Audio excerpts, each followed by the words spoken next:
Hello, hello, mom and dad meet world. Welcome to this week's, month's, year's packing tips, do's and don'ts for Sydney, Australia, or really Australia in general. Most of these tips are going to apply to any international destination you're going to go to. I highly encourage you to take the time to do the research and look into where you're going, which is what the whole topic of this quick, short video is going to be about. So some things to think about when you're going to another country. For us, for Sydney, first thing we had to think about was a power converter. Now, a power converter as opposed to a power adapter is a very important thing to know. So this right here is a power converter, and if you see it says travel adapter. The difference between an adapter converter is that an adapter will change your plug setting. A converter will actually convert the power. So if you're in the US and you're running 110 when you plug in your cell phone charger, and you go to Australia and they're not running 110, they're running 220, you will blow something up and short something out and damage some things that you just don't want to damage. Whether it be your electronics, maybe the hotel or the Airbnb you're staying in. It can be very, very expensive mistake to know or not know. So what came in my little converter kit is adapters for my plug to plug into the wall of our choosing. Each one of these in here is a different adapter for a different country.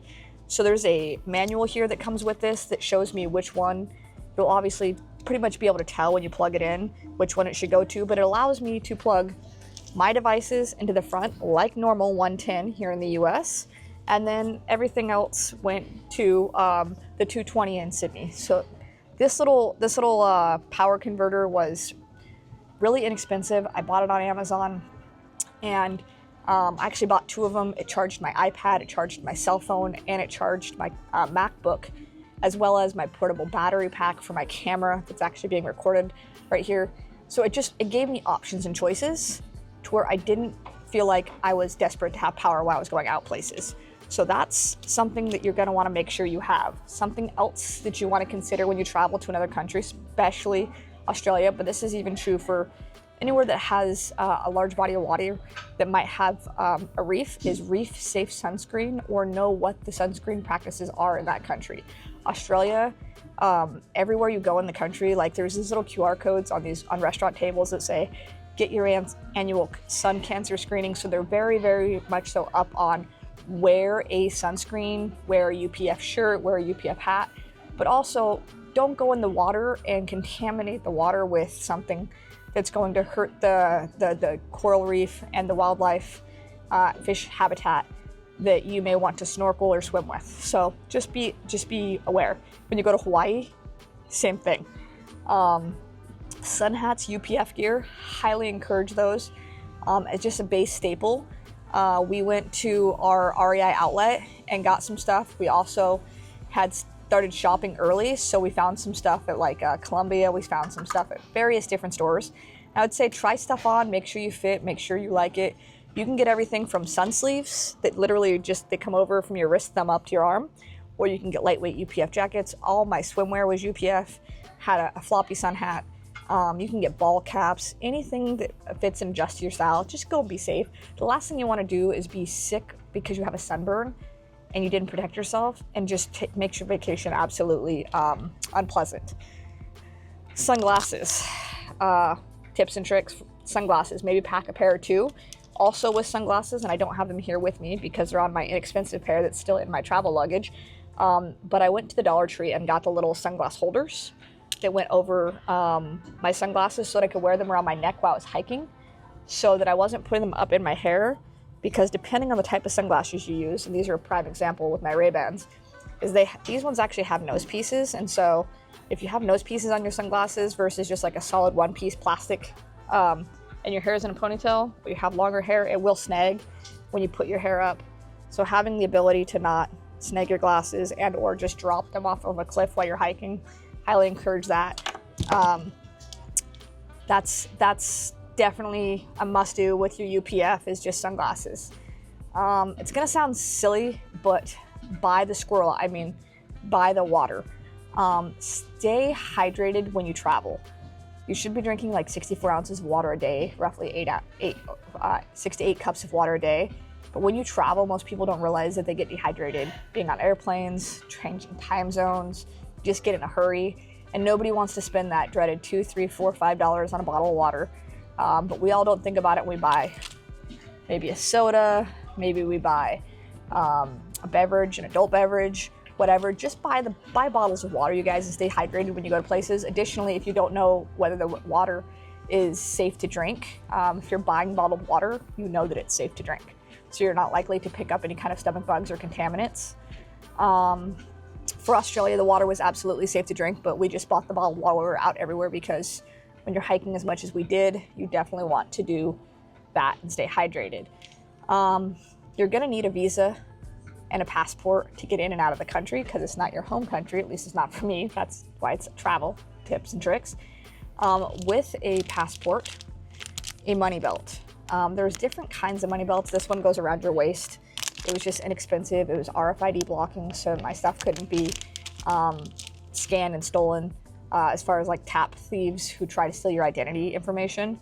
But you can find, passport RFID sleeve cards. You can find money belt holders that go in your sun hat. Like my sun hat had a spot actually where I could have put my passport up in my hat. There's a lot of ways to carry your travel passport on you to where you're not leaving it behind at maybe your hostel or in your rental car, but yet you aren't necessarily carrying it around your middle. You have options. Figure out what fits for you that you know you're going to carry it on you. But also, if you're a woman who carries a purse, like a shoulder bag, you don't want to be a target. Now, I can tell you, in Australia, I felt incredibly safe. We walked around at night. We went out, just me and my daughter. It was amazing, but you can never be too safe. Additionally to that, if you have gear that you're traveling with, maybe you're traveling with a backpack, right? Maybe you're traveling with a camera bag, which we were.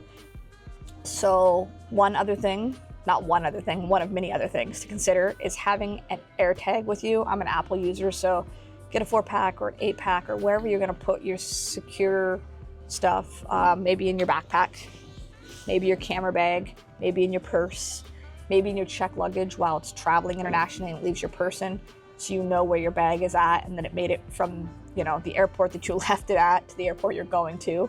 Didn't make it on another flight on accident, because people have lost luggage. That just happens. But having an AirTag will give you peace of mind. If you're not an Apple user, I highly encourage you to find a similar device of another brand.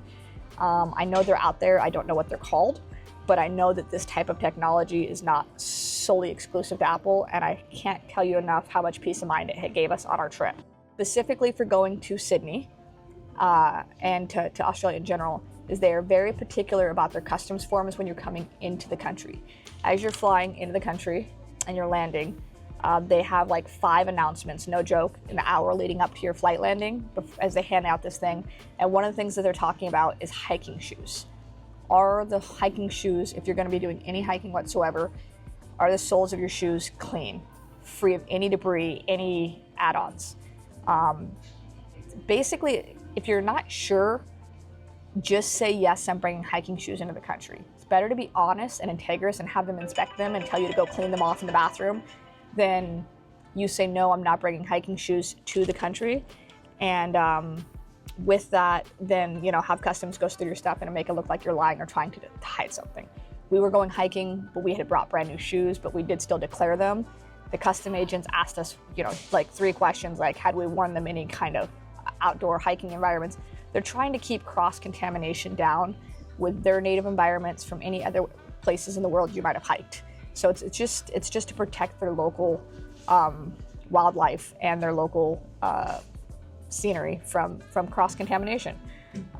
Additionally, when you get home from doing any hiking, you should clean those hiking boots as well before you go back out in your own backyard to do any hiking. They do not allow you to bring any perishable foods into the country. So meats, cheeses, fruits, vegetables. This includes any food that you might get on the airplane. So they fed us a really great sandwich that had, it was like a turkey and cheese sandwich that we got probably less than an hour before our flight landed. And we had bought some snacks mid-flight, not realizing they were gonna feed us again. And so we didn't end up eating the sandwich or all of the sandwich at the end, and we were gonna take it with us, and we asked if we could, and they were like, absolutely not, you may not bring this into the country, even though it was prepared by the airlines and traveled to the country in the airplane and was not leaving the airplane. So think that through thoroughly. When it comes to food on airplanes and stuff and just coming in and out of the country, make sure you know what the local customs are or you're listening for those announcements. If you're not sure, ask a flight attendant, ask custom agents. It's better to be safe than sorry. Last thing you want to do is get into the country and then have your visa revoked because you did something silly that you weren't even trying to do to be malicious. Have a travel backpack. Doesn't need to be a hiking backpack. Our travel backpack, believe it or not, was a 20-liter collapsible backpack that we've shown in some of our other videos that just folded up into itself into a little itty-bitty square. It was like a 1-pound bag, but it had padded straps. It had spots for water bottle holders. Have something lightweight that you can carry with you. So if you go out and you do souvenir shopping, or you go out on a hiking trail, or you're out and around, you have something to carry your stuff in. Can't encourage that enough. Identifiable luggage tags. So these are amazing. I'm trying to see if I brought them with me. I did not bring them with me, but my daughter found these really cool luggage tags off Amazon. They were like this big. They were in every neon color you could think of. So you've seen people put scarves on their phones or on their luggage when you've come through an airport, duct tape, anything to make your luggage easy to find when it comes off the conveyor belt. I liked the luggage tags because it put our contact information on it in case the airlines lost it, but also was bright and neon so that if anybody had even similar luggage to mine, they weren't going to accidentally walk away with it. So I felt very, very good about the fact that I had identifiable luggage tags on my check luggage and on my carry-on. Don't forget to put it on your carry-on, because just because you threw your stuff up in the overhead bin doesn't mean the person sitting next to you didn't have a similar bag. You never know what coincidences happen when you travel. Something else to think about, which I think is really important, is know your credit cards and your debit cards international fees. And if you're not sure, find out and or get a card that has no international fees. There are a lot of them on the market. Both my Apple MasterCard and my Amex travel card had no foreign exchange fees. So every time I tapped to buy water or got something at a souvenir shop, I wasn't getting some additional fee later on down the road that came and hit me, and my exchange rate stayed the same, so I knew what it was. So it actually gave me a better bang for my buck, just being able to travel and know my foreign card fees and all that ahead of time. So this has been probably a longer episode of tips and tricks, do's and don'ts with the Sydney, Australia in mind, but also just all markets, all cities and countries. Know what's necessary. Get out there, travel the world, see what's in your own backyard, but also see what's in someone else's backyard. And until next time, if you find this video helpful, like, share, subscribe. Thanks for watching. Bye for now.